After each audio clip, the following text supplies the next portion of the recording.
So I would like to touch on trauma, and because a lot of us are going through trauma, there's a lot of trauma going on, and surviving mm, the status quo of things going on, but also we also have trauma from from young, from being uh, from true life. A lot of stuff happens through our lifetime.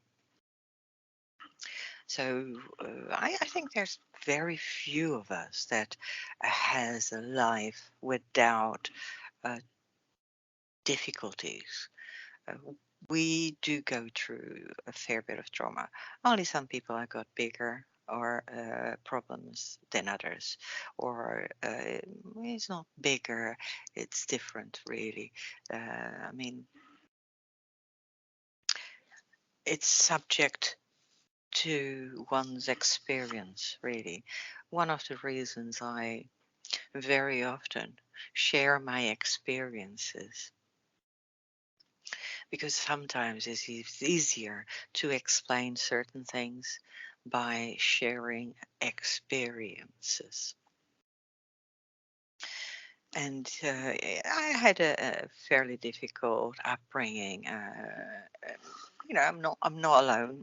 As I say, a lot of us are there. A lot of us have had these things. It's just it depending on many things uh, through our life is how we deal with it. What do we do with what happened to us? And coming from a background, I like many people, and I have to say, prior to going into the story that I'm going to tell, I have to say I have got nothing against religion or religions, because religion itself is not a bad thing. Churches themselves are not bad places. But saying that, there are bad things that can happen in these places, and there are bad people and good people in these places. But I had, from very young experiences uh, that um, would have been very traumatic to some. And it comes from a place that when you are a religious person, being it that I was a very young child. Uh, so I wasn't religious. I was being taught to be religious, which is very different, you see. We are not born religious, but we may be born into a religious family. And therefore, um, get stirred that way, you get pushed that way, that in that direction, yeah, because it's who and what they are. Now that's not a good or bad thing, it just is, it's what people in that family know, and they're not necessarily good or bad, it's just the way things are. Now it so happened that I was as a child very much in contact with spirit.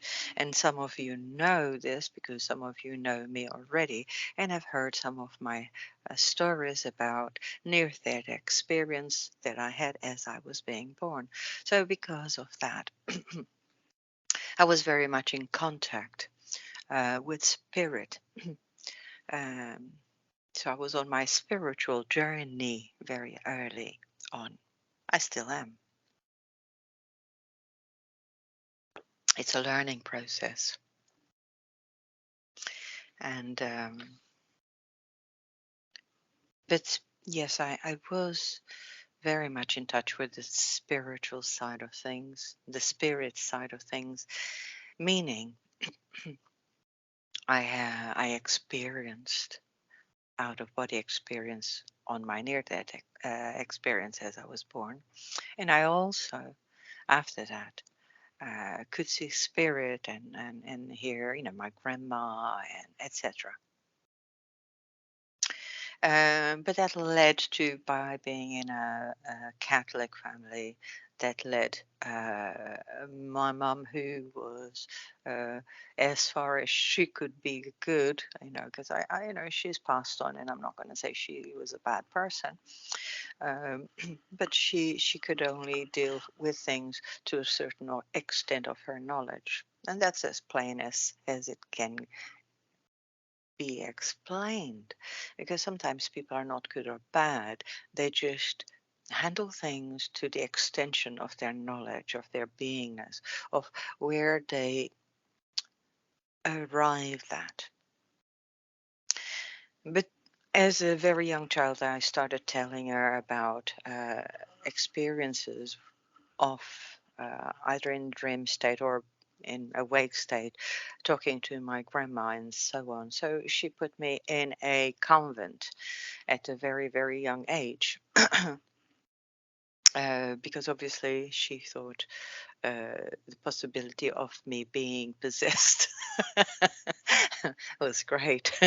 I was not possessed. I was just very simply a very young child. And most children are very open because there is not a fear, there's no judgment. So you are very open still to spirit world. And so at one point, I told her about a dream about, and it was very detailed. And I had no pictures of my grandma, who already had passed on many, many years ago. And I scared her so much with that story that she decided to put me in a monastery and a little school, etc. for always all girls. I was to become this nun. I don't even like the term nun. You're none, nothing. But any which way, they were good and they were bad people there. And even the ones that were bad, they thought they were being good because they were conditioned to a certain extent to be who they were. They themselves had been gone through a lot of this um, conditioning, this downtrodden beat of whom you are, not allowing to uh, surface the daydreaming, not allowing to surface the being beautiful child, and so on. So they become conditioned themselves, and they pass on the conditioning. Some of them are deeper into conditioning than others. Yes. I remember one of the days that I was there, one of the last days that I was there. And this kind of reminds me of a Charles Dickens story, which I only actually ever seen that story when I was a grown up. But we were all at breakfast time, and they used to serve as porridge. And for years, I couldn't stand porridge because of this. I eat it now, but for years I couldn't stand the thing. Anyway, it was a lame porridge, and I really did not like it. Plus, I was allergic already to, milk was not a good thing for me. But I did not know that. They did not know that. And, they kept feeding me that stuff. And one morning, I didn't want it. I was happy if they had given me a stale bit of bread, I would have been happy. Even if they had given me nothing, I would have been happy. But just to take away that horrible porridge would have been a good thing. as a kid, and you know that you can't talk because it was a non-talking, unless if you're told you can talk, sect. So I lifted my hand up, and one of the nuns said to me, "What is it?" And I said, very politely, I can't eat this. Can I have a bit of bread, a bit of toast? And she looked at me in horror because I dared to say that, because I dared to uh, not want to eat the porridge. Yes, I like porridge now, Pat Rabbit, but not then. Um, and so basically, she walked towards me, grabbed me really roughly by the arm, and I was a very skinny little girl, pretty much skin and bones, and she grabbed me harshly by the arm when I said that. And yes, a bit like Oliver Twist, indeed, Pat Rabbit. And she grabbed me by the arm and took me outside. Now, outside, it was pouring down with rain, and it was a square surrounded by all these buildings. Yeah. So it was a square, an inner square, open square. And it was really pouring down with rain. It was cold. I had no shoes on. I had just a short sleeved shirt and a longish down below my knee skirt, just cotton, nothing that much. And I was dragged outside, being told off for being ungrateful and daring to not eat the food given to me. And she told me off really badly and got me to stand in the rain until I was told not to. Well, and then she went back in, and I stood there in the cold rain, uh, freezing, watching everyone inside eating. And I was there for hours and hours and hours. They finished eating, they went and do other things, but I was to stay there. Uh, Cut it short, after hours of being there, I passed out and I became very ill. I became very, very ill.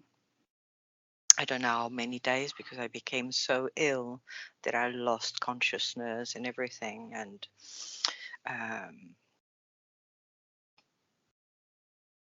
I don't know how many days it was, but eventually they called my mom and they took me home because I was going to die. And so they took me home. And the priest would come to give me the last rites and all that sort of thing. In my delirium, all I could say out loud for days on end whilst I was in my mum's bed. So my mum tells me, because I actually had no memory of this, but I was delirium, uh, continuously having a prayer, and the prayer would be, "And now in the hour of our death, Amen." Would end up in that. So to my mum's horror, um, I was dying in front of her. The priests were giving me the last rites, and I continuously was saying that day after day, getting weaker and weaker. And then suddenly, I the fever went down, and I recovered. That was not an expected thing to have happened because they actually thought I was going to die. So I woke up, uh, noticed I was in bed, and uh, my mom gave me some food and some tea and things like that. And I said, I don't want to go back there. And my mom said, okay, I won't send you back there.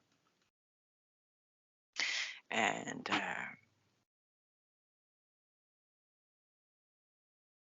basically, when, because this is why in the beginning I said I have nothing against religion or anything like that, because there are good and bad people amongst all of this, yes?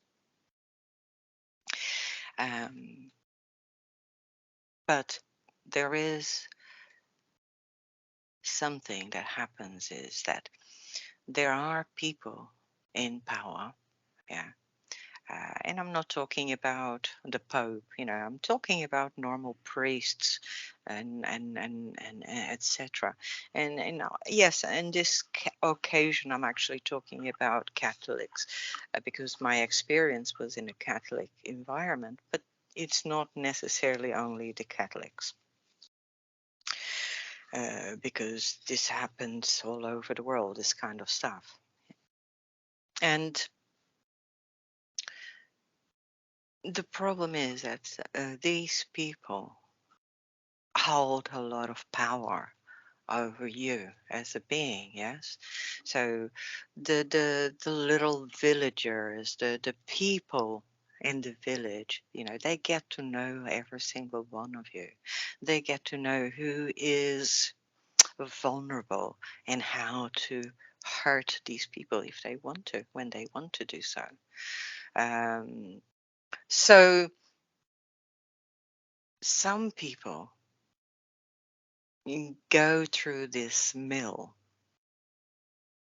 and when they go through this mill of it's a mill that destroys to a certain extent your soul, your spirit. It leaves you in a trauma state.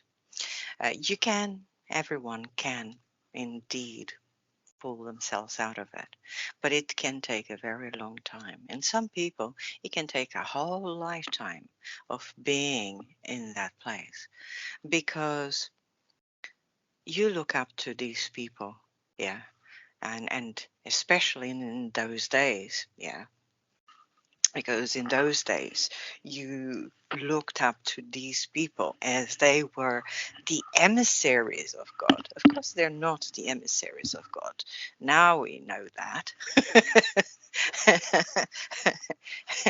But you look at them as the ones that talk directly to God, and you are bound to do what they're told you to do, and bound to uh, obey regardless of, you know, and they themselves, what they do is destroy you even more by putting guilt on you, by saying you are a bad person and you deserve what is done to you. And only through doing what they tell you, you get absolvation.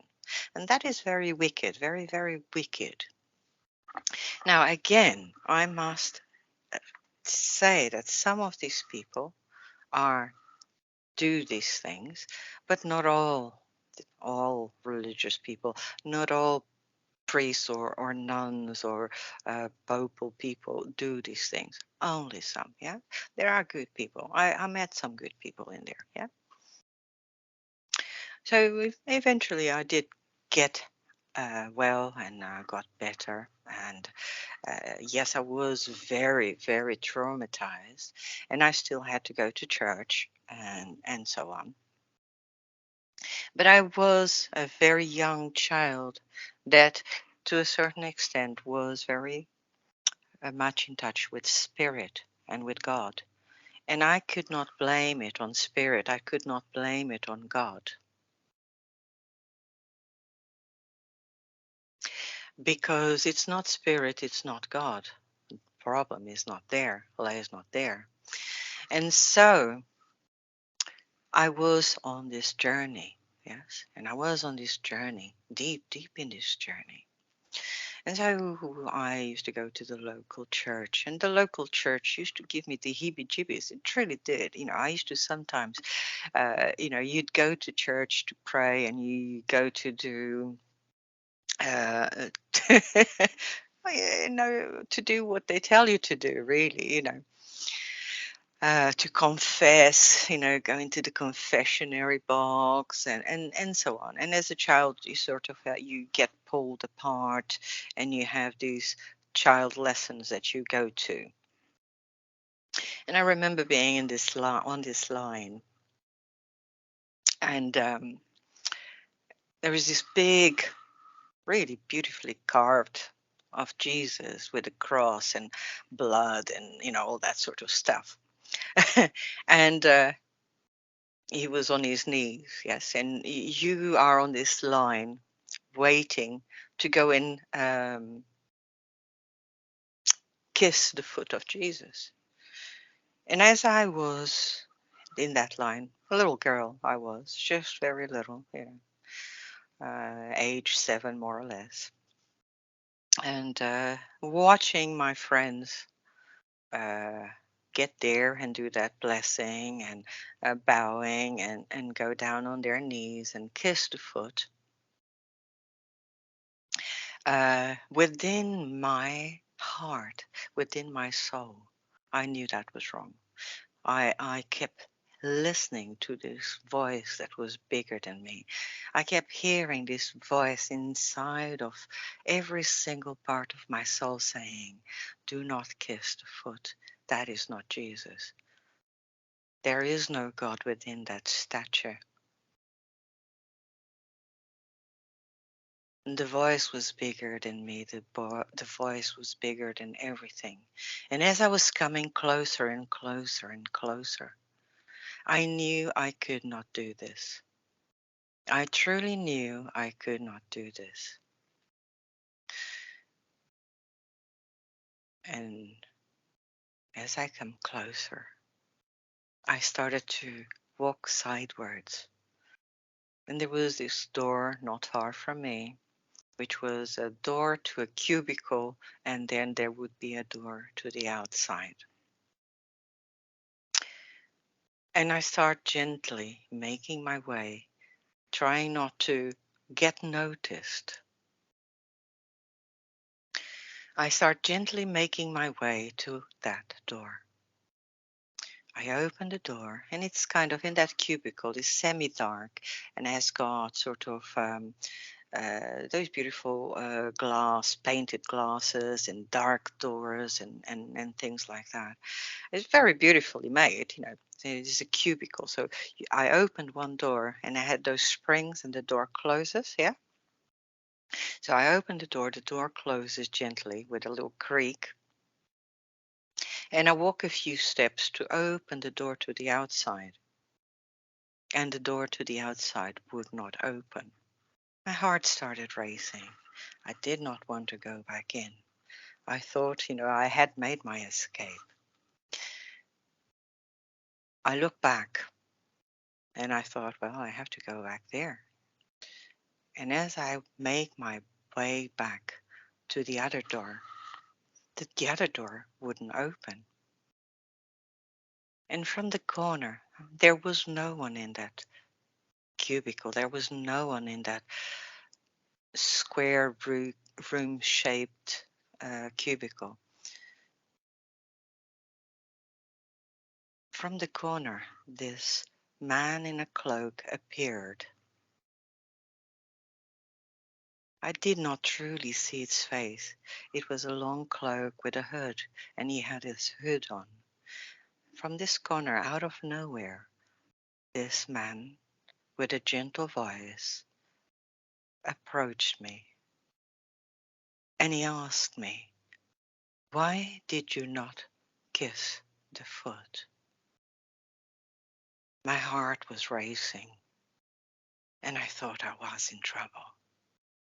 And he replied, and he is asked again, "Why did you not kiss the foot?" Within me, I felt, I have to be honest. Within me, I said, I am in trouble already, and someone bigger than me is asking me. I have to be honest. So I looked up and I said, I did not kiss the foot because that is not Jesus. That is a statue. God lives within us, and that is a statue. I will not kiss it. As I said that and looked down, because I thought I am in trouble, and I thought, yes, here it's going to come, I'm going to get grabbed again and being put into punishment. I looked down, and as I looked up, that character had disappeared back into the corner and pretty much vanished.